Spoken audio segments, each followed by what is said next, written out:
آپ صلی اللہ علیہ وسلم نے جب سیدنا صدیق اکبر رضی اللہ تعالیٰ عنہ کو مکہ میں بھیجا، آپ صلی اللہ علیہ وسلم کے یہ پیارے تابعدار جانثار صحابی مکہ کے حالات درست کر کے آپ صلی اللہ علیہ وسلم کی خدمت اقدس میں واپس تشریف لاتے ہیں۔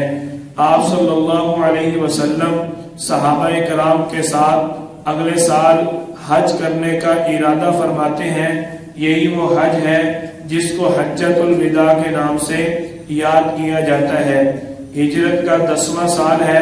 آپ صلی اللہ علیہ وسلم حجۃ الوداع کے لیے تشریف لے جاتے ہیں۔ آپ صلی اللہ علیہ وسلم کے اس ہجرت کے 10ویں سال میں سب سے اہم واقعہ آپ صلی اللہ علیہ وسلم کا حجۃ الوداع کا واقعہ ہے کہ یہ آپ صلی اللہ علیہ وسلم کا پہلا اور آخری حج تھا۔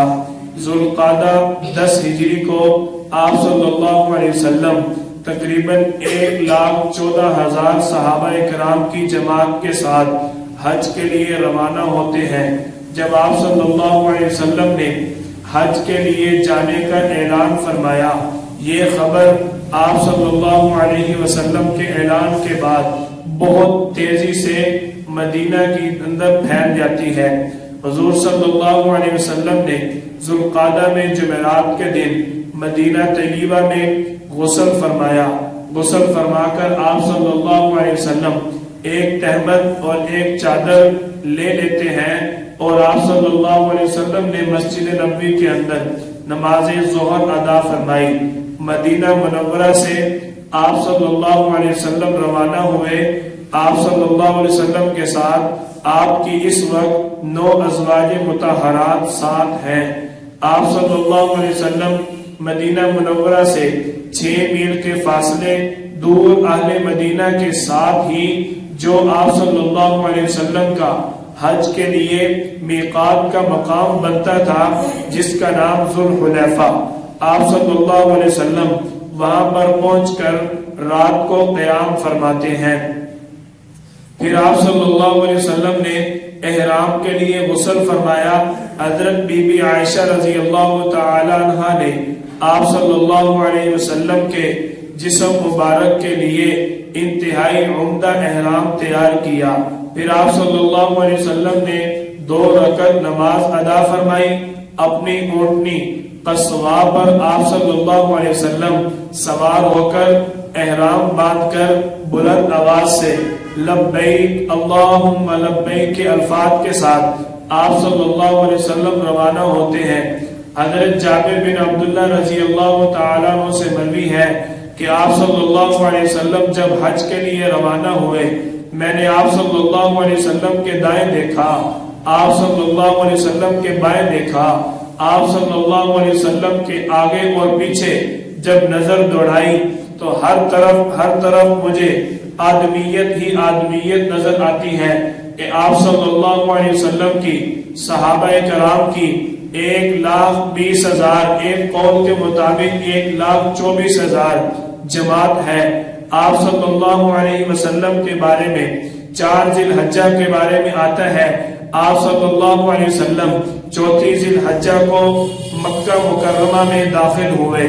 آپ صلی اللہ علیہ وسلم کے خاندان بنو ہاشم کے جو لوگ تھے، آپ صلی اللہ علیہ وسلم کا استقبال کرتے ہیں۔ انتہائی پیار، محبت، شفقت اور الفت والا پہلو آپ صلی اللہ علیہ وسلم کے لیے پیش کرتے ہیں۔ آپ صلی اللہ علیہ وسلم نے اپنے خاندان کے ایک بچے کو اپنی اونٹنی پر سوار بھی فرما لیا۔ آپ صلی اللہ علیہ وسلم حرم میں داخل ہوئے۔ داخل ہو کر آپ صلی اللہ علیہ وسلم نے سب سے پہلے حجر اسود کے سامنے کھڑا ہونا پسند فرمایا۔ آپ صلی اللہ علیہ وسلم حجر اسود پر ہاتھ رکھ کر اس کو بوسہ دیتے ہیں، پھر خانہ کعبہ کا طواف کرتے ہیں۔ آپ صلی اللہ علیہ وسلم نے طواف کے پہلے 3 چکروں میں رمل فرمایا، یعنی انتہائی جوش اور جذبے کے ساتھ آپ صلی اللہ علیہ وسلم نے طواف کے پہلے 3 چکر ادا فرمائے۔ جب طواف سے آپ صلی اللہ علیہ وسلم فارغ ہوئے، مقام ابراہیم کے پاس تشریف لائے، وہاں آپ صلی اللہ علیہ وسلم نے 2 رکعت نماز ادا فرمائی. پھر آپ صلی اللہ علیہ وسلم نے آخر میں حجر اسود کا استلام فرمایا. اب آپ صلی اللہ علیہ وسلم کا طواف والا مرحلہ مکمل ہو جاتا ہے. آپ صلی اللہ علیہ وسلم اب صفا مروہ کی طرف بڑھتے ہیں. اس سے پہلے چونکہ آپ صلی اللہ علیہ وسلم کے ساتھ صحابہ کرام کی کثیر تعداد موجود تھی، جن کے بارے میں امام بہقی رحمۃ اللہ علیہ اپنی کتاب کے اندر اپنی محدثین والی جو عظیم کتاب ہے اس کتاب کے اندر نقل کرتے ہیں کہ آپ صلی اللہ علیہ وسلم کے صحابہ کرام کی جماعت کی تعداد حجۃ الوداع کے موقع پر 1,24,000 کے قریب ہوتی ہے. آپ صلی اللہ علیہ وسلم چونکہ خود بھی حج فرما رہے تھے اور ساتھ ساتھ صحابہ کرام کو بھی آپ صلی اللہ علیہ وسلم حج سکھا رہے تھے. آپ صلی اللہ علیہ وسلم نے صفا مروہ کی طرف بڑھنے سے پہلے اللہ تعالیٰ کا حکم صحابہ کرام کے سامنے پیش فرمایا. ان الصفا والمروہ من شعائر اللہ، کہ اللہ تعالیٰ فرماتے ہیں یہ صفا اور مروہ اللہ تعالیٰ کے شعائر میں سے ہے، یعنی اللہ کی نشانیوں میں سے ہے. آپ صلی اللہ علیہ وسلم 8ویں ذی الحجہ کو جمعرات کے دن مینا تشریف لے جاتے ہیں، جہاں آپ صلی اللہ علیہ وسلم نے 5 نمازیں ادا فرمائی. سب سے پہلے آپ صلی اللہ علیہ وسلم نے ظہر، پھر عصر، پھر مغرب، پھر عشاء، اور اس کے بعد آپ صلی اللہ علیہ وسلم نے فجر کی نماز ادا فرمائی. 9ویں ذی الحجہ جمعہ کے دن آپ صلی اللہ علیہ وسلم عرفات میں تشریف لے جاتے ہیں. جب آپ صلی اللہ علیہ وسلم عرفات میں پہنچتے ہیں وہاں آپ کے لیے ایک کمبل کا خیمہ تیار کیا جاتا ہے. جب سورج ڈھل گیا آپ صلی اللہ علیہ وسلم اپنی اونٹنی قصبہ پر سوار ہو کر خطبہ ارشاد فرماتے ہیں. اس خطبہ میں آپ صلی اللہ علیہ وسلم نے انتہائی ضروری احکامات بیان فرمائے، جن میں آپ صلی اللہ علیہ وسلم نے فرمایا کہ لوگوں سن لو، زمانہ جاہلیت کی تمام برائیاں چھوڑ دو، ہر قسم کے رسم و رواج کو چھوڑ دو، توحید کو اپناؤ، آپس میں صلہ رحمی کرو، جھگڑے ختم کر دو، تمہارے مال آپس میں ایک دوسرے پر حلال حرام ہے، یعنی تم میں سے کسی کو یہ حق حاصل نہیں ہے کہ وہ ایک کا مال بغیر اجازت کے دوسرا اپنے استعمال میں لے آئے. آپ صلی اللہ علیہ وسلم نے جب یہ خطبہ ارشاد فرمایا اس کے بعد آپ صلی اللہ علیہ وسلم اپنا جو قربانی کا جانور ہے اس کو ذبح کرتے ہیں. آپ صلی اللہ علیہ وسلم 100 اونٹ حجۃ الوداع کے موقع پر حج کے لیے قربانی کے لیے ذبح فرماتے ہیں. آپ صلی اللہ علیہ وسلم نے 63 اونٹ اپنی ہاتھ سے ذبح کیے اور سیدنا علی رضی اللہ تعالیٰ عنہ نے باقی 37 اونٹ آپ صلی اللہ علیہ وسلم کی اجازت سے آپ صلی اللہ علیہ وسلم کی طرف سے ذبح کیے. آپ صلی اللہ علیہ وسلم نے خطبہ ارشاد فرمایا کہ لوگوں زمانہ جاہلیت کے تمام خون تمہارے معاف ہیں، یعنی تم میں سے کسی کو یہ حق اب نہیں ہے کہ جب اسلام لے آئے زمانہ جاہلیت کے اپنے خون کا کوئی بدلہ لے. تمام کے تمام خون تمہارے معاف ہیں، اور زمانہ جاہلیت میں اگر تم میں سے کسی نے سود کا کام کیا ہو اس کو ختم کر دیا جاتا ہے. آج کے دن وَأَحَلَّ اللَّهُ الْبَيْعَ وَحَرَّمَ الرِّبَا کے حکم کے ساتھ اللہ تعالیٰ کی طرف سے سود حرام قرار دیا گیا.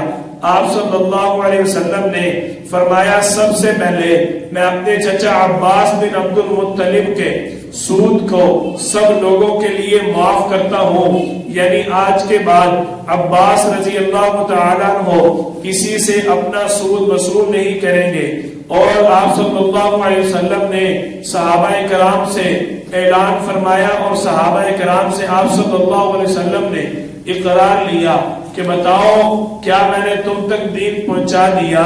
صحابہ کرام نے آپ صلی اللہ علیہ وسلم کے جواب میں فرمایا اللہم اشہد، ہم سب اس چیز کی گواہی دیتے ہیں کہ آپ نے دین صرف پہنچایا نہیں بلکہ پہنچانے کا حق ادا کر دیا. جب آپ صلی اللہ علیہ وسلم کو صحابہ کرام نے یہ جواب دیا، آپ صلی اللہ علیہ وسلم نے فوراً آسمان کی طرف اپنی انگلی اٹھائی اور اٹھا کر اللہ کے دربار میں عرض کی، اللہم اشہد، اللہم اشہد، اللہم اشہد، اے اللہ تو گواہ رہنا، اے اللہ تو گواہ رہنا، اے اللہ تو گواہ رہنا۔ آپ صلی اللہ علیہ وسلم نے 3 مرتبہ یہ جملہ ارشاد فرمایا۔ آپ صلی اللہ علیہ وسلم جب حج مبارک ادا کر لیتے ہیں، اب آپ صلی اللہ علیہ وسلم کی واپسی کا مرحلہ شروع ہوتا ہے۔ آپ صلی اللہ علیہ وسلم ابھی صحابہ کرام کو تسلیاں دے رہے ہیں اور صحابہ کرام کو دعوت اسلام اور صلہ رحمی اور آپس کے اندر الفت اور محبت والے پیغامات سے نواز رہے ہیں۔ ادھر آپ صلی اللہ علیہ وسلم کے اوپر اللہ کی طرف سے دوسرا حکم اللہ تعالیٰ کا نازل ہوتا ہے۔ جب آپ صلی اللہ علیہ وسلم نے اپنا خطبہ مکمل فرما لیا، اللہ کی طرف سے وحی آئی، الیوم اکملت لکم دینکم واتممت علیکم نعمتی ورضیت لکم الاسلام دینا، کہ آج کے دن آپ پر دین مکمل کر دیا گیا، آپ کے اوپر اسلام کو پورا کر دیا گیا، ورضیت لکم الاسلام دینا، اور اللہ تعالیٰ کا پسندیدہ جو مذہب ہے وہ اسلام ہے۔ آپ صلی اللہ علیہ وسلم پر اللہ تعالیٰ کی طرف سے دین اسلام کی تکمیل ہوئی۔ اللہ تعالیٰ نے دوسرا آپ صلی اللہ علیہ وسلم پر جو حکم نازل فرمایا، جو آپ صلی اللہ علیہ وسلم پر اللہ تعالیٰ نے دوسری آیات نازل فرمائی، سورۃ النصر مکمل اللہ تعالیٰ نے آپ صلی اللہ علیہ وسلم پر نازل فرمائی۔ ابو سعید خدری رضی اللہ تعالیٰ عنہ سے مروی ہے کہ آپ صلی اللہ علیہ وسلم پر جب یہ آیات نازل ہوئی، اذا جاء نصر اللہ والفتح ورأيت الناس يدخلون في دين الله أفواجا فسبح بحمد ربك واستغفر إنه كان توابا۔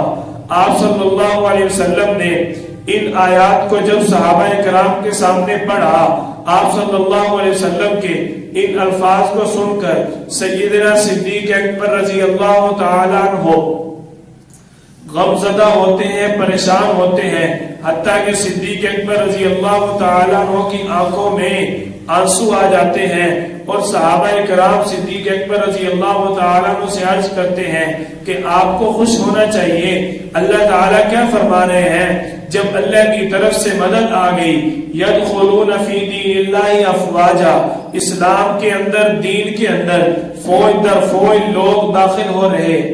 آپ صلی اللہ علیہ وسلم پر اللہ تعالی نے اس نعمت کی وضاحت فرمائی تو صدیق اکبر رضی اللہ تعالیٰ عنہ اس چیز کو نہیں نوٹ کر رہے تھے، بلکہ صدیق اکبر رضی اللہ تعالیٰ عنہ آخری الفاظ جو واستغفر کے الفاظ تھے، اس چیز کو صدیق اکبر رضی اللہ تعالیٰ عنہ نے نوٹ کیا کہ آپ صلی اللہ علیہ وسلم کو اللہ تعالیٰ استغفار کا حکم فرما رہے ہیں کہ جب کوئی بندہ کام کرتا ہے، دین کا کام جب اس کا مکمل ہو جائے اللہ کی طرف سے، پھر اس کو استغفار کا حکم ہوتا ہے۔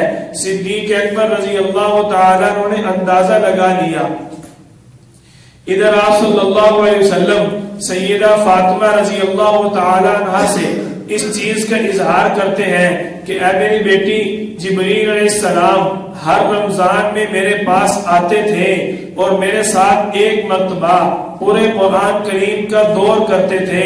اس سال جبریل علیہ السلام آئے، انہوں نے میرے ساتھ 2 مرتبہ قرآن کریم کا دور فرمایا، یعنی دور اس کو کہتے ہیں کہ دونوں قرآن کریم پڑھنے اور سننے والا دونوں ایک دوسرے کو سنائے، اس کو کہتے ہیں دور کرنا۔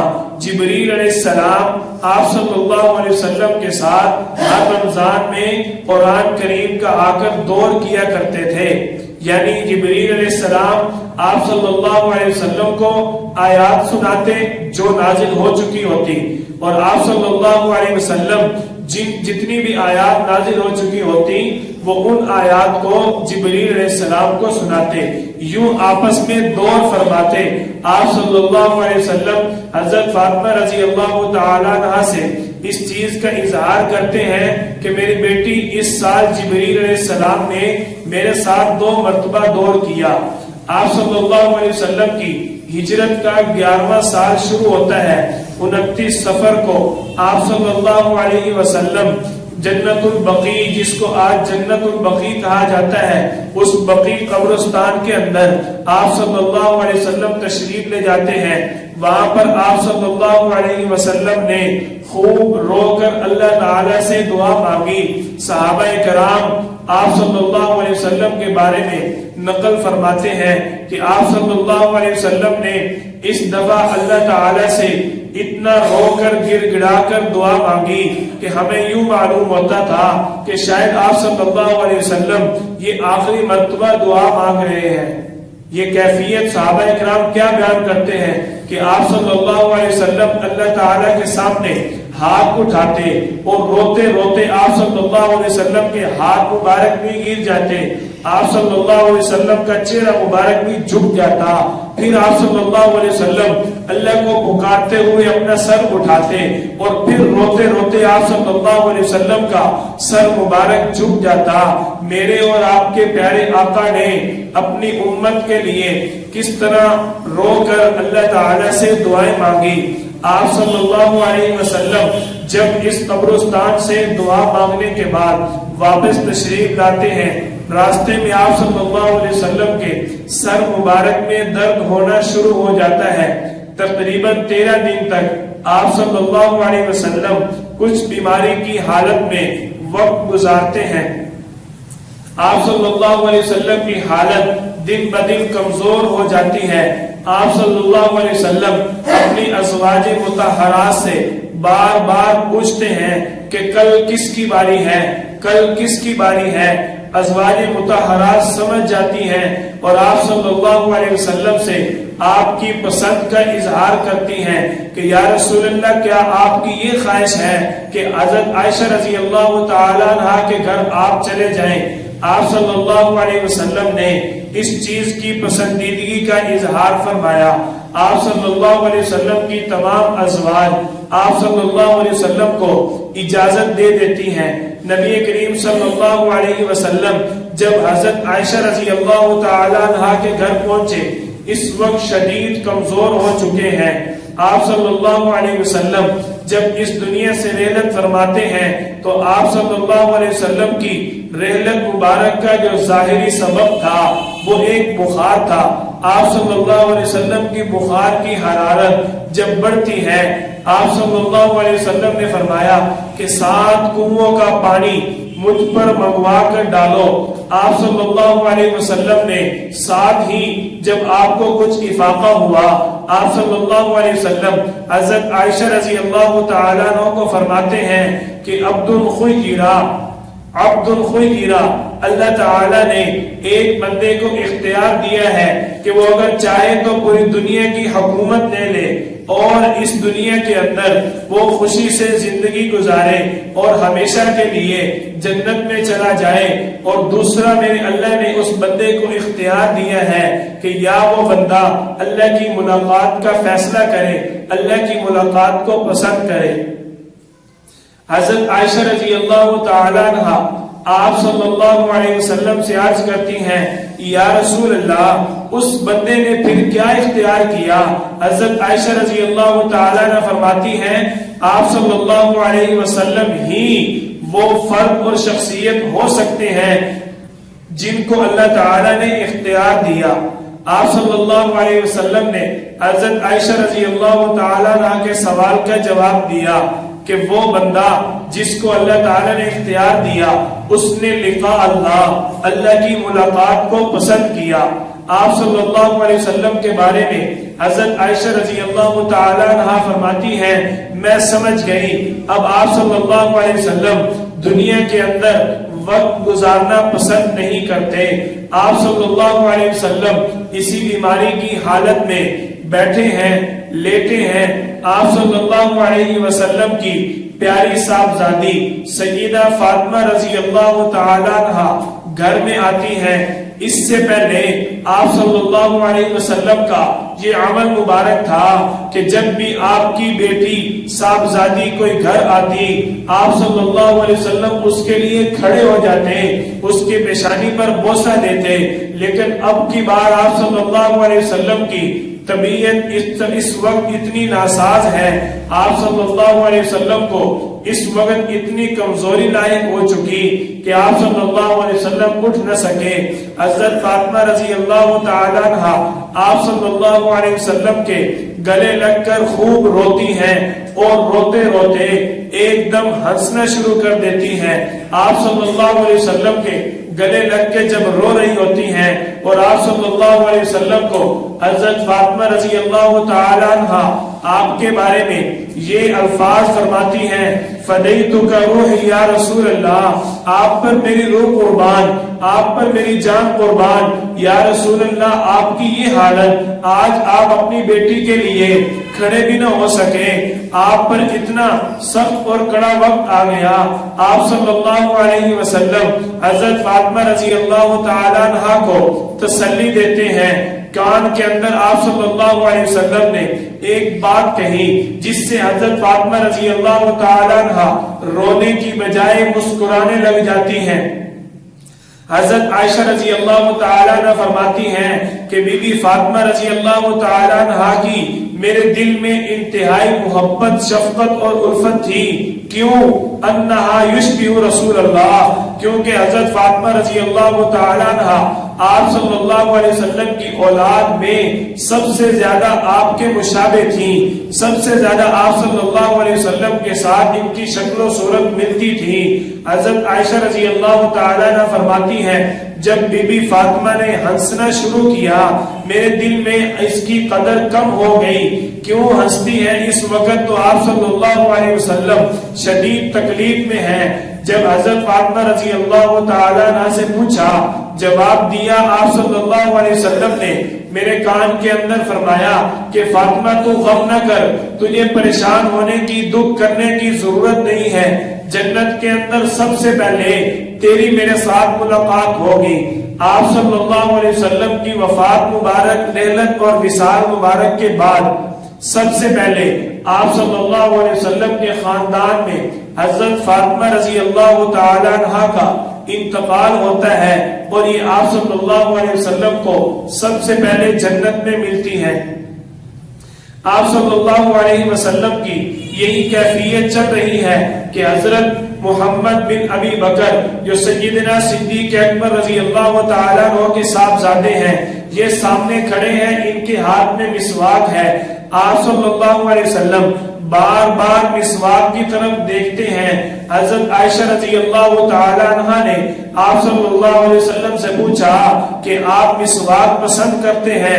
آپ صلی اللہ علیہ وسلم نے اشارے کے ساتھ جواب دیا، جی ہاں میں مسواک کرنا چاہتا ہوں۔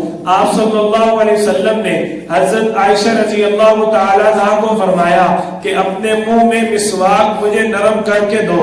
حضرت عائشہ رضی اللہ تعالی عنہ فرماتی ہیں کہ آخر شیء الذی دخلت، آپ صلی اللہ علیہ وسلم کے بطن مبارک میں جو سب سے آخری چیز گئی وہ میرا لعاب تھا۔ آپ صلی اللہ علیہ وسلم کا جب وصال ہوا اس وقت باری بھی میری تھی، گھر بھی میرا تھا اور سینہ بھی میرا تھا۔ آپ صلی اللہ علیہ وسلم کی جریدت مبارک کا جب وقت آیا، جبریل علیہ السلام آپ صلی اللہ علیہ وسلم کے گھر مبارک کے دروازے پر آ کر دستک دیتے ہیں۔ آپ صلی اللہ علیہ وسلم کے پاس حاضری ہوتی ہے، عرض کرتے ہیں یا رسول اللہ ملک الموت کھڑے ہیں اور اللہ تعالی نے ملک الموت کو یہ حکم دیا کہ اگر آنا چاہیں تو لے آنا، اگر نہ آنا چاہیں تو چھوڑ آنا۔ آپ صلی اللہ علیہ وسلم کے بارے میں ملک الموت اس بات کا اظہار کرتا ہے کہ اللہ تعالیٰ کی طرف سے مجھے یہ پہلی بار یہ حکم ہوا کہ پوچھ کر جانا، اگر آنا چاہیں تو لے آنا۔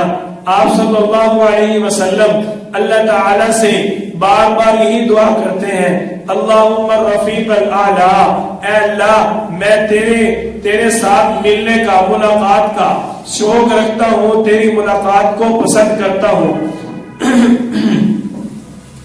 آپ صلی اللہ علیہ وسلم نے اگلے ہی مرحلے جب آپ کو کچھ افاقہ ہوا، ہوش آئی، آپ صلی اللہ علیہ وسلم نے دوبارہ پھر اپنے اوپر پانی ڈالنے کا حکم دیا۔ آپ صلی اللہ علیہ وسلم پر جب پانی ڈالا گیا، آپ کو کچھ افاقہ ہوا، تھوڑا سا ہوش آیا، آپ صلی اللہ علیہ وسلم نے حضرت عائشہ رضی اللہ تعالیٰ عنہ کو حکم دیا، عائشہ گھر کے اندر 7 دینار پڑے تھے، فتصدقوا، فوراً صدقہ کر دو۔ آپ صلی اللہ علیہ وسلم یہ حکم ارشاد فرما کر پھر بے ہوش ہو جاتے ہیں۔ پھر آپ صلی اللہ علیہ وسلم کو ہوش آیا، پوچھا حل تصدقتم، کیا وہ دینار تم نے صدقہ کر دیے؟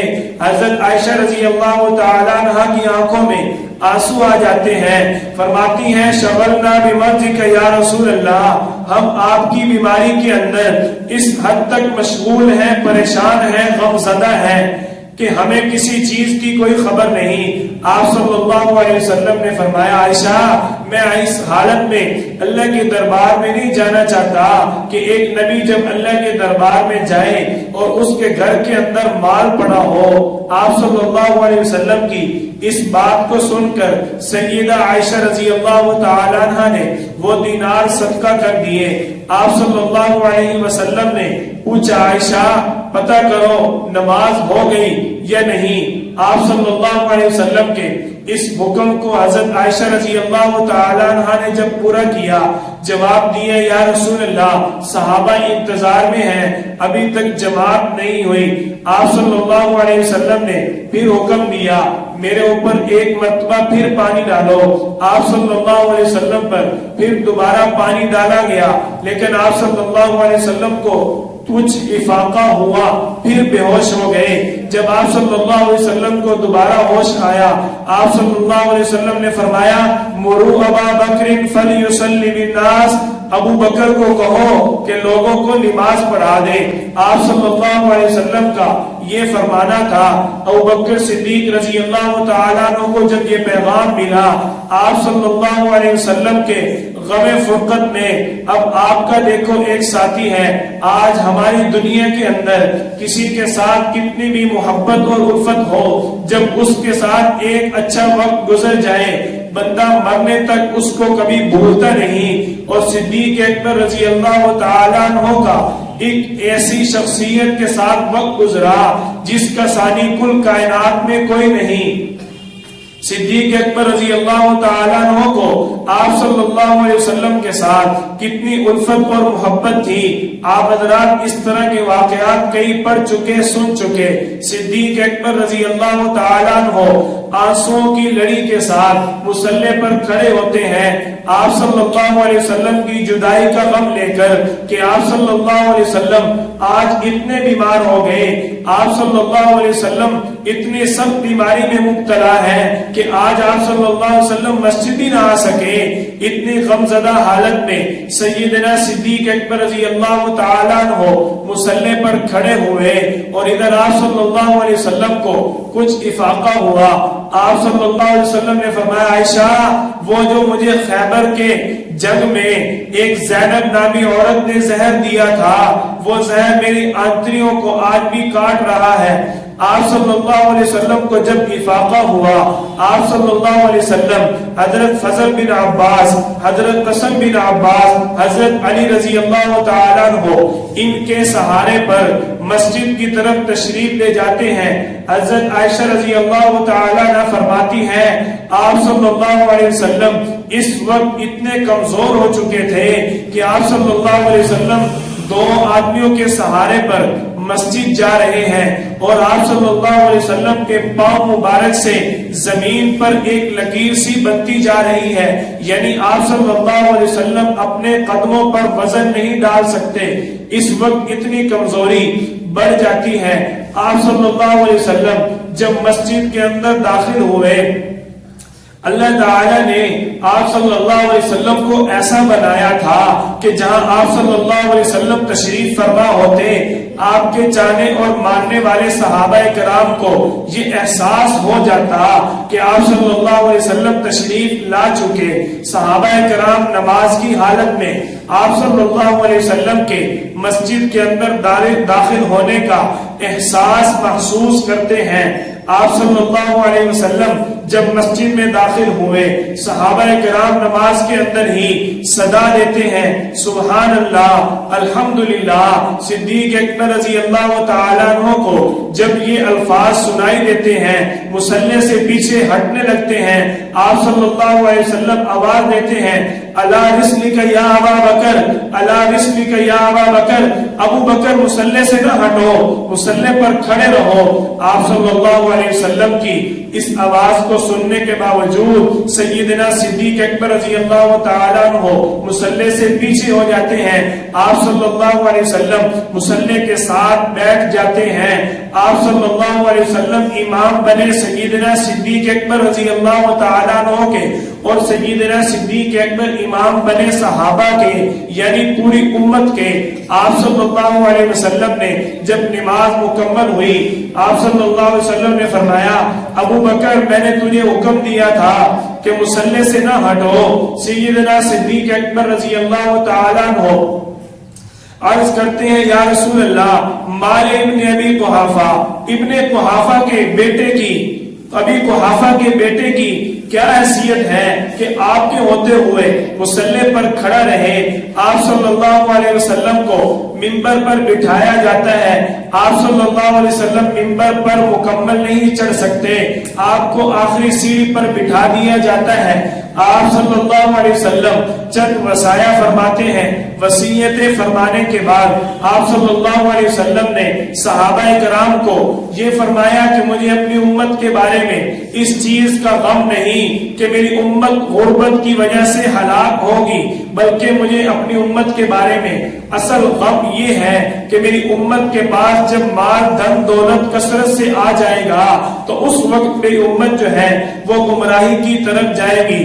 آپ صلی اللہ علیہ وسلم نے صحابہ کرام کو محبت اور الفت کا پیغام دینے کے بعد صحابہ کو دعا دی، عزکم اللہ، اللہ تم سب کو عزت دے، رفعکم اللہ، اللہ تم سب کو بلندیاں عطا فرمائے، ورزقکم اللہ، اللہ تم سب کو رزق دے، واقول لکم واودعکم السلام علیکم۔ صحابہ کرام فرماتے ہیں کہ جب آپ صلی اللہ علیہ وسلم نے واودعکم السلام علیکم کے الفاظ بیان فرمائے، ہمارے دلوں پر جو بھی تھی وہ الفاظ زبان پر نہیں آ سکتے کہ آپ صلی اللہ علیہ وسلم فرما رہے تھے اب میں تم سب کو الوداع کہتا ہوں اور اللہ کی طرف سے تم سب پر سلامتی ہو۔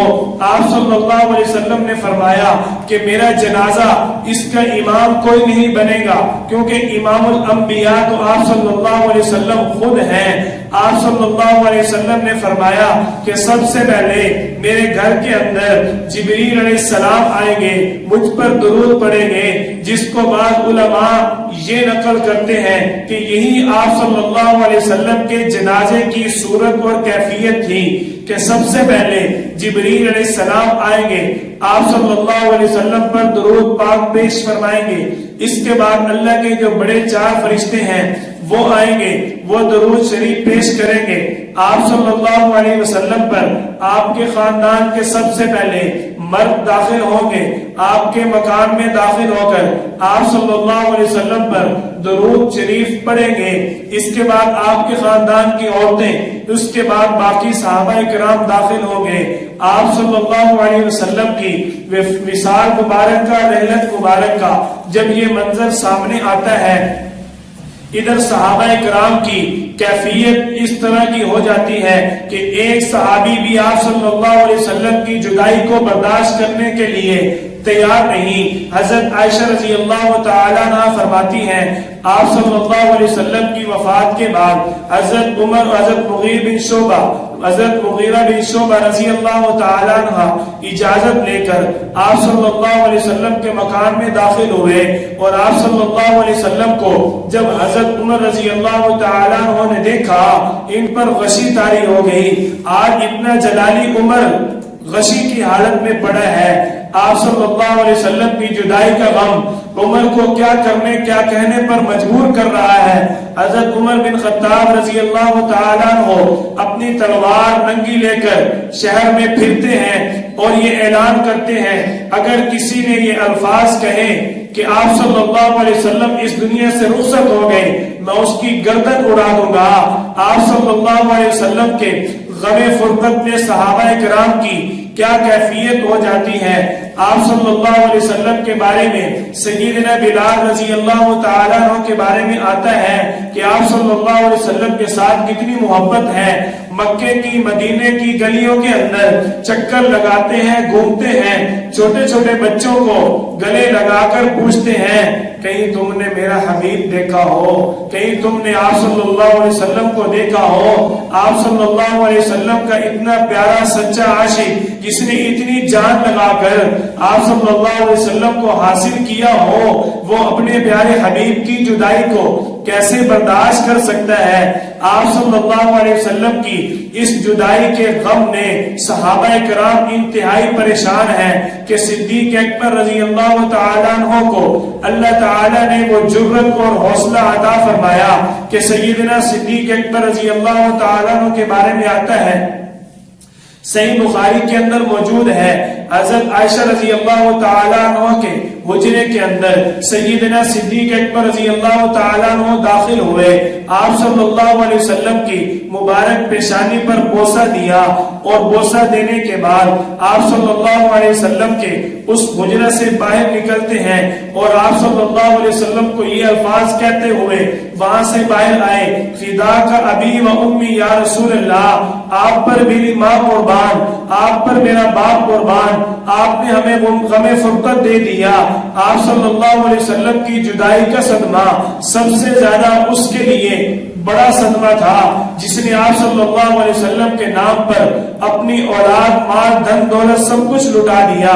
سیدنا صدیق اکبر رضی اللہ تعالیٰ عنہ کو اللہ تعالیٰ نے کتنی اعلیٰ حکمت اور بصیرت عطا فرمائی۔ سیدنا صدیق اکبر رضی اللہ تعالیٰ عنہ اپنے دل کو تھامتے ہیں اور تھام کر صحابہ کرام کی جماعت میں تشریف لاتے ہیں اور آ کر دیکھتے کیا ہیں، عمر بن خطاب رضی اللہ تعالیٰ عنہ تلوار لے کر کھڑے ہیں، سارے صحابہ پریشان ہیں، عمر بن خطاب رضی اللہ تعالیٰ عنہ ڈٹے ہوئے ہیں۔ اگر کسی نے یہ کہا آپ صلی اللہ علیہ وسلم اس دنیا سے چلے گئے میں اس کی گردن اڑا دوں گا، سیدنا صدیق اکبر رضی اللہ تعالیٰ عنہ آتے ہیں، آ کر اعلان کرتے ہیں، وما محمد الا رسول قد خلت من قبله الرسل افإن مات او قتل انقلبتم على اعقابكم ومن ينقلب على عقبيه فلن يضر الله شيئا وسيجزي الله الشاكرين۔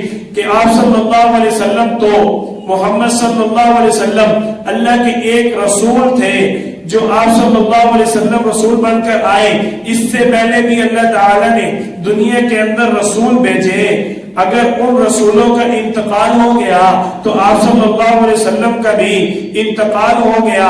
اگر کوئی رسول اور پیغمبر انتقال کر جائے یا شہید ہو جائے تو کیا تم لوگ اس رسول کے مذہب کو چھوڑ دو گے؟ کیا تم اس رسول کے ایمان اسلام کو چھوڑ دو گے؟ جو الٹے پاؤں پھرے گا اس کا نقصان اپنا ہے، اللہ کا نقصان کچھ نہ ہوگا، اور ان قریب اللہ تعالی شکر ادا کرنے والوں کو اجر عطا فرمائیں گے۔ حضرت عبداللہ بن عباس آپ صلی اللہ علیہ وسلم کے چچا زاد بھائی یہ فرماتے ہیں، سیدنا صدیق اکبر رضی اللہ تعالیٰ عنہ نے جب یہ آیت پڑھی، یہ عبداللہ بن عباس کون ہے؟ ان کو مفسر قرآن کا لقب ملا۔ صحابہ کرام کی جماعت میں سب سے بڑے مفسر قرآن حضرت عبداللہ بن عباس ہیں۔ آپ صلی اللہ علیہ وسلم کے پیارے صحابی نے جب یہ آیت تلاوت کی تو حضرت عبداللہ بن عباس رضی اللہ تعالیٰ عنہ یہ عرض کرتے ہیں کہ سیدنا صدیق اکبر رضی اللہ تعالیٰ عنہ نے جو آیات پڑھی اور میں نے ان آیات کو سنا، میں یہ سمجھتا ہوں کہ شاید اس سے پہلے اللہ تعالیٰ نے ان آیات کو کسی کے سامنے اس انداز میں واضح نہ کیا جتنا علم اللہ تعالیٰ نے ان آیات کا ابو بکر کو عطا فرمایا، شاید ہی کسی کو عطا فرمایا ہو۔ آپ صلی اللہ علیہ وسلم کی تجہیز و تکفین کا مرحلہ شروع ہوتا ہے۔ آپ صلی اللہ علیہ وسلم نے وصیت فرما دی تھی کہ میری تجہیز و تکفین والا سلسلہ میرے آل بیت خاندان کے لوگ کریں گے۔ آپ صلی اللہ علیہ وسلم کو حضرت فضل بن عباس اور ان کے بھائی حضرت قاسم بن عباس، حضرت علی رضی اللہ تعالیٰ عنہ اور حضرت اسامہ بن زید رضی اللہ تعالیٰ عنہ نے مل کر آپ صلی اللہ علیہ وسلم کو غسل دیا۔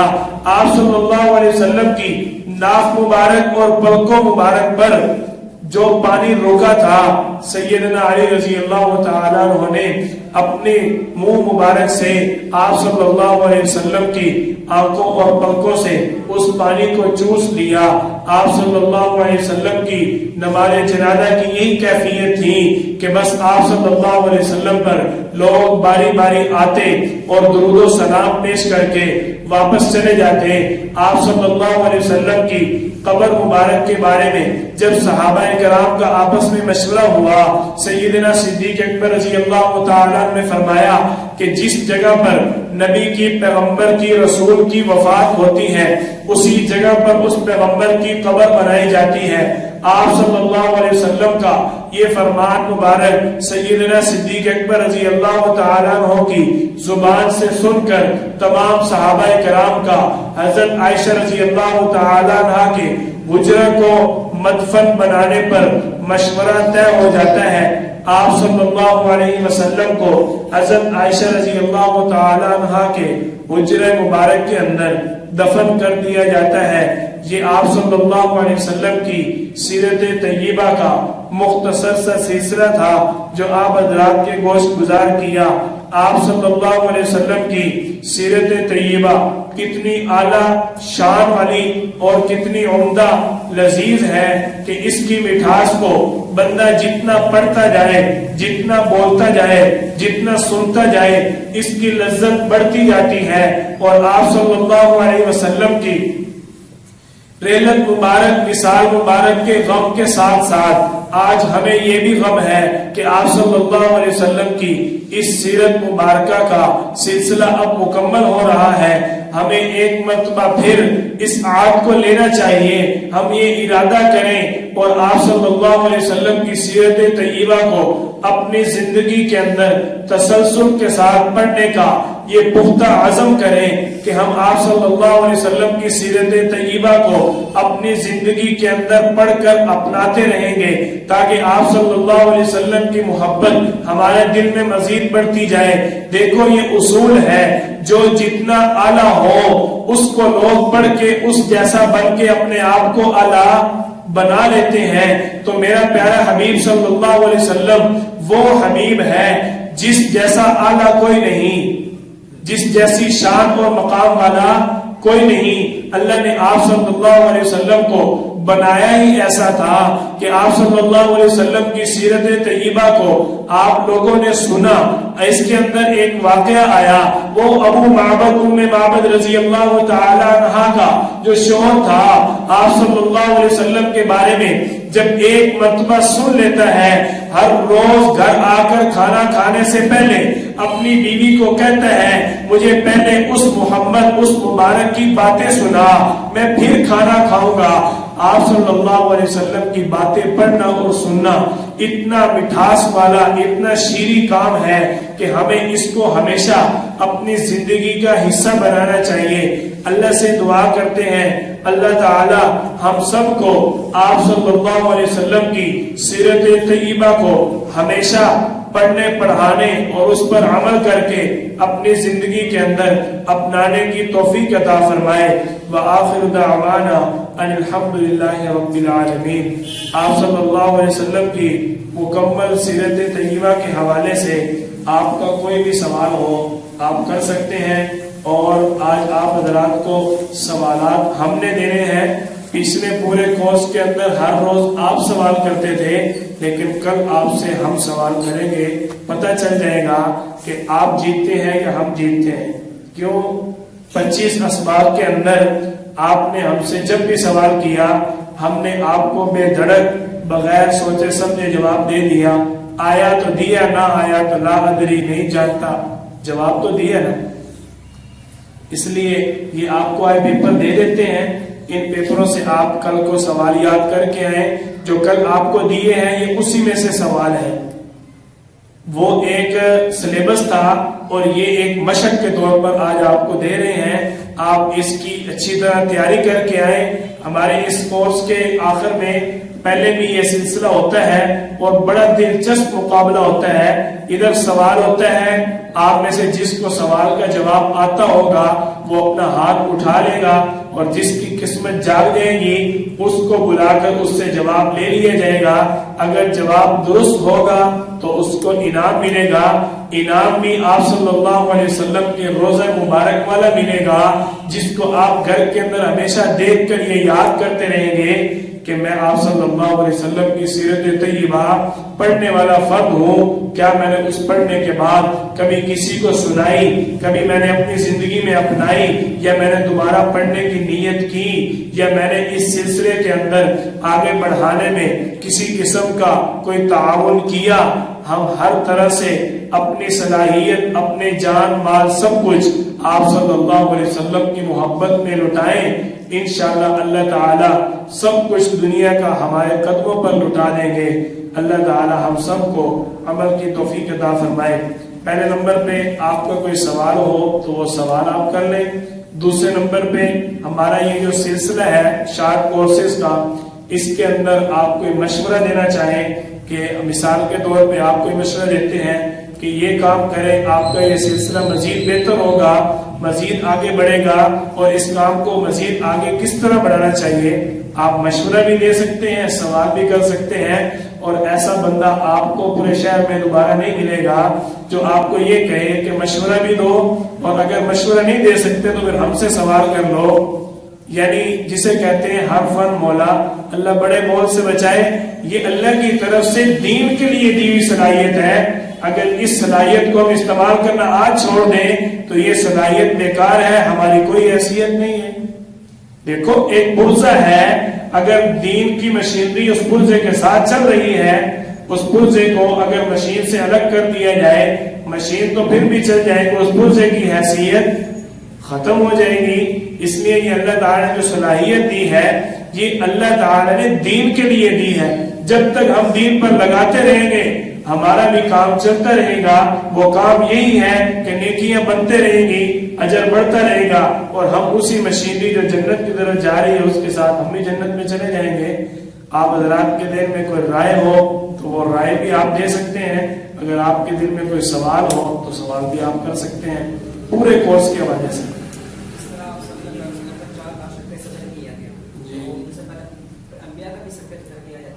نہیں،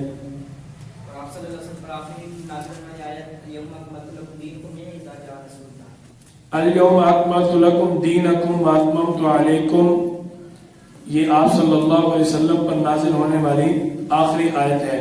ایک قول یہ بھی ہے کہ سورۃ البقرہ کی آیت ہے واتقوا یوما ترجعون فیہ الی اللہ. اللہ تعالی نے سب سے آخر میں آپ صلی اللہ علیہ وسلم پر یہ آیت نازل فرمائی. ان دونوں آیات کے بارے میں مختلف اقوال ملتے ہیں کہ یہ آخری آپ صلی اللہ علیہ وسلم پر آیت نازل ہوئی. جی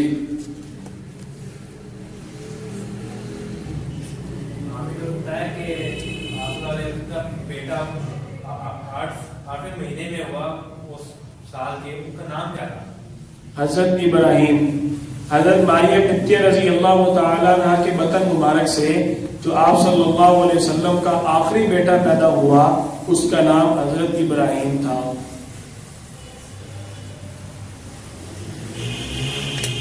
نہیں کرنا سوال، میں کر لوں گا سوال آپ سے.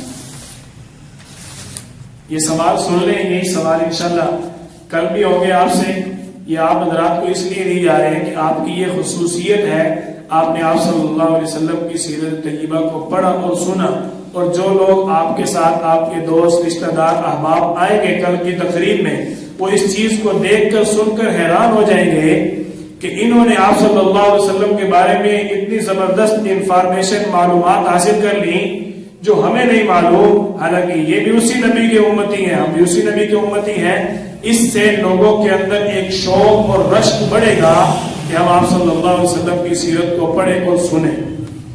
آپ صلی اللہ علیہ وسلم کی سیرت طیبہ کے حوالے سے کل کو یہ سوالات ہوں گے، آج آپ کے سامنے دہرا دیتا ہوں تاکہ آپ کو کل سننے میں اور جواب دینے میں آسانی ہو، کیونکہ کل اور بھی لوگ آئے ہوں گے۔ یہ نہ ہو کہ جو لوگ صرف ایک مرتبہ آئے وہ انعام لے جائیں، آپ دیکھتے رہ جائیں۔ ٹھیک ہے، آپ نے جو پڑھا ہے، آپ کو پیپر دیے، آپ نے یاد بھی کیا ہوگا، اس سے آپ کو انشاءاللہ مزید آگے بھی فائدہ ہوتا رہے گا۔ آپ صلی اللہ علیہ وسلم جب ہجرت کر کے مدینہ گئے، کس صحابی کے گھر آپ صلی اللہ علیہ وسلم نے سب سے پہلے قیام فرمایا؟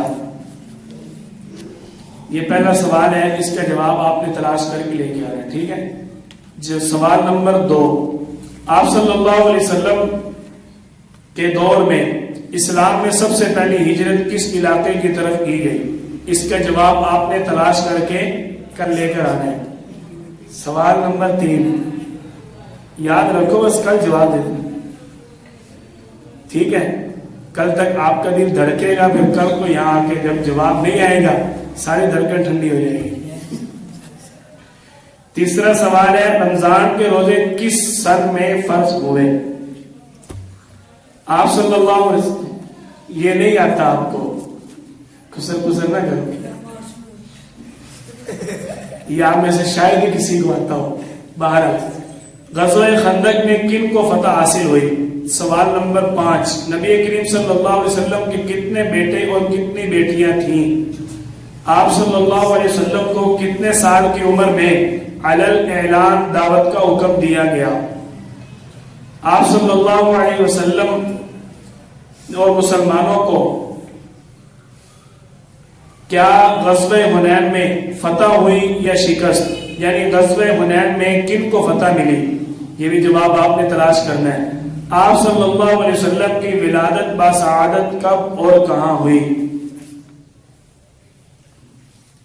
مکہ تو سب کو آتا ہے، لیکن تاریخ بھی بتانی ہے نا۔ آپ صلی اللہ علیہ وسلم نے کتنی عورتوں کا دودھ پیا؟ آپ صلی اللہ علیہ وسلم نے کن کن عورتوں کا دودھ پیا، ان کے نام بھی بتائیں۔ آپ صلی اللہ علیہ وسلم کے دادا کا اصل نام کیا تھا؟ اصل نام آپ صلی اللہ علیہ وسلم، بس آپ یاد رکھیں، کل کو جواب دیں گے، ٹھیک ہے؟ اچھا جی، فتح مکہ کے بعد سب سے پہلے کعبہ کی چھت پر کس نماز کے لیے اذان دی گئی؟ آپ صلی اللہ علیہ وسلم نے سب سے پہلے بیت اللہ کی چابیاں کس کے ہاتھ میں دیں؟ آپ صلی اللہ علیہ وسلم کی پیدائش کے وقت 1000 سال سے جلنے والے آتش کدے جو بجھ گئے وہ کس علاقے میں تھے؟ آپ صلی اللہ علیہ وسلم کی ولادت کون سی خاتون کے ہاتھوں میں ہوئی؟ آپ صلی اللہ علیہ وسلم کب پیدا ہوئے؟ یہ سوال 2 مرتبہ آ گیا، کوئی بات نہیں۔ آپ صلی اللہ علیہ وسلم کی پیدائش کے وقت کون سا موسم تھا؟ اس کا ترجمہ ربیع الاول ہے۔ ربیع الاول کا جب ترجمہ دیکھیں گے آپ کو پتہ چل جائے گا موسم کون سا تھا۔ آپ صلی اللہ علیہ وسلم کس دن پیدا ہوئے؟ یعنی ہفتہ اتوار، پیر، منگل، بدھ، جمعرات، جمعہ، یا اگر کوئی 8واں ہے تو وہ بھی آپ سوچ لینا۔ آپ صلی اللہ علیہ وسلم، کیا یہ درست ہے کہ آپ صلی اللہ علیہ وسلم یتیم پیدا ہوئے؟ اچھا جی، آپ صلی اللہ علیہ وسلم کا عقیقہ ولادت کے کتنے دن بعد کیا گیا؟ آپ صلی اللہ علیہ وسلم کا نام کس نے رکھا؟ کیا اس سے پہلے یہ نام کسی نے رکھا تھا؟ آپ صلی اللہ علیہ وسلم کے نام مبارک کا مطلب کیا ہے؟ حضرت عبد المطلب نے اس نام رکھنے کی کیا وجہ بتائی؟ یہ وہ ساری چیزیں ہیں جو آپ حضرات پہلے پڑھ چکے ہیں۔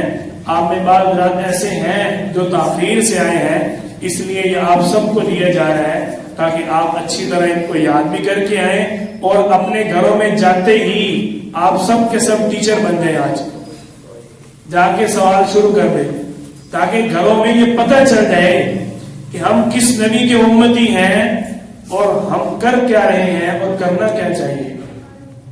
انگریزوں سے اگر پوچھا جائے تو انہوں نے ہٹلر جیسے ظالم انسان کی تاریخ کو یاد رکھا ہے، اور ہم آپ صلی اللہ علیہ وسلم جیسے عظیم، محسن، شفقت، محبت اور الفت والے جو کل کائنات کے لیے رحمت بن کے آئے، جنہوں نے دشمنوں کے لیے بھی پھول بچھائے، ہم ان کی زندگی کو، ان کی تاریخ کو بلائے ہوئے ہیں۔ کا حمید مجید۔ بحمد اللہ تعالی ہمارا پیارے نبی صلی اللہ علیہ وسلم کی سیرت طیبہ کا سلسلہ چل رہا ہے۔ ہم نے یہ سلسلہ مبارک کیوں شروع کیا؟ کیونکہ آپ صلی اللہ علیہ وسلم کے بارے میں ایک مسلمان کا اپنے بارے میں جاننے سے زیادہ ضروری ہے کہ ہم آپ صلی اللہ علیہ وسلم کی سیرت طیبہ کو اسی نیت سے پڑھنے کے لیے جمع ہوئے۔ آپ صلی اللہ علیہ وسلم کی ہجرت مبارک کا 8واں سال ہے اور نبی کریم صلی اللہ علیہ وسلم کی